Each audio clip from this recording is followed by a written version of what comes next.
In this video, you will learn how to play Boxcar Rumble from Piano Adventures 2B.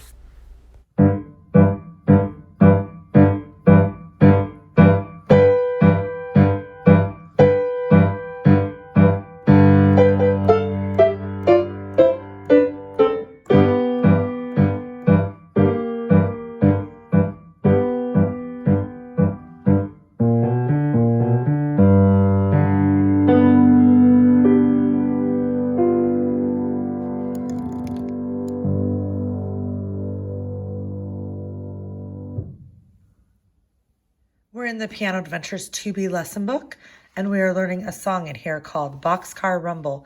In Boxcar Rumble, we're going to be using our new skill of playing a sixth throughout the song, both in the right hand and the left hand. Let's talk first about the left hand because it's the most simple. The left hand is going to be on G, an octave and a half below middle C at the bottom. D is the top note. And it's going to play a fifth and then a sixth. So it's your thumb that's going to be moving back and forth here. And this pattern is going to repeat all the way through. You hold a fifth right there, and then you start with the fifth, sixth again, and we'll get to what it does in the last line at the end. So looking at the keyboard on where that happens, this is middle C right here. This is the G that you want to be at. So it's not the G right next to middle C. It's a whole octave down below that. And it's just fifth and then sixth. It's staccato. You can do it with me to practice it. But this is the noise of the train coming throughout the song. So that's pretty simple. Let's take a look at what happens at the right hand part. So the right hand is going to be starting also with a pinky on G. That top space there is a G, and your bottom finger is going to be a sixth below on B. So this G is also an octave and a half away from middle C. That's middle C right there, and your right hand needs to be on this G up here. So it's not the G right next to it, it's a whole octave up higher. So not a fifth, a sixth.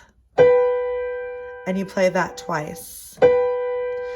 Next, we're going to take the sixth and we're going to start moving it down. So we start by playing two up here on G, and then we're going to come down one step at a time until we get down to the next G. Now, I'd like to talk a little bit about technique on how this works best. It works best if you hold your hand kind of stiff. You don't want it to be too loose so that your pinky and your thumb are locked in. Now, your wrist always needs to be supple and loose, but your hand is going to be stiff there. So it's a little bit of a dichotomy between the two. Loose wrist, stiff hand. So we start up here and we move all the way down.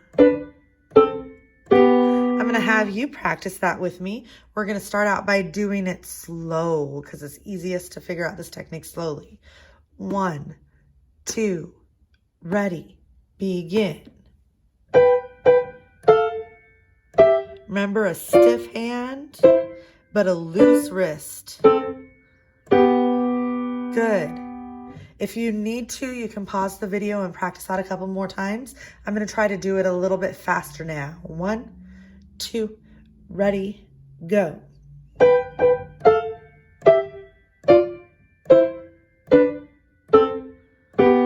If you need to keep practicing that, absolutely do. We're going to move on to the third line. So this is the first note of the third line. In the second measure, you're going to change your thumb to a B flat. And in the third measure, you're going to move it back to a B natural. We're going to play the first three lines of the song now. So it's going to start with the left hand coming in for 2 measures. It's going to start piano, and it's going to build to the forte where you start. Go ahead and get both hands ready. 1, 2, ready, begin. Here's where it starts to build.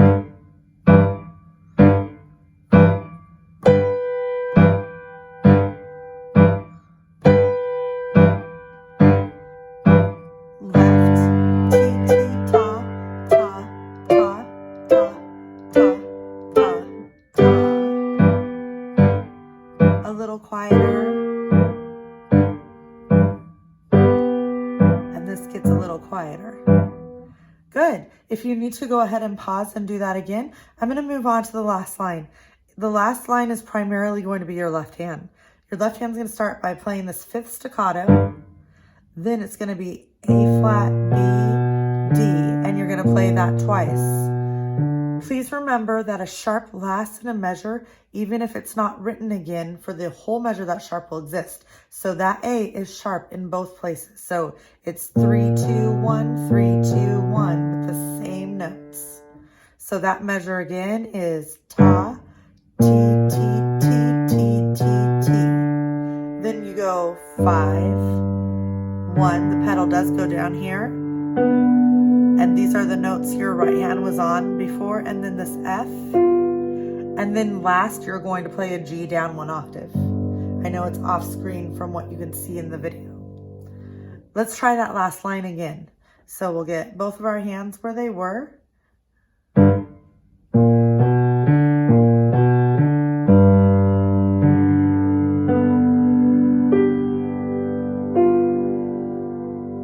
G.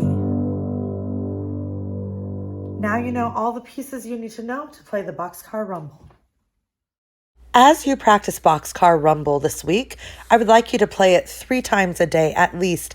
And each time, I would like you to focus on a different area for your correct notes, correct rhythms, and then correct dynamics and tempo. Once you feel you've mastered that, as a bonus, imagine the train is rushing. How would that impact the sound? Try it out. I hope you have a great practice this week.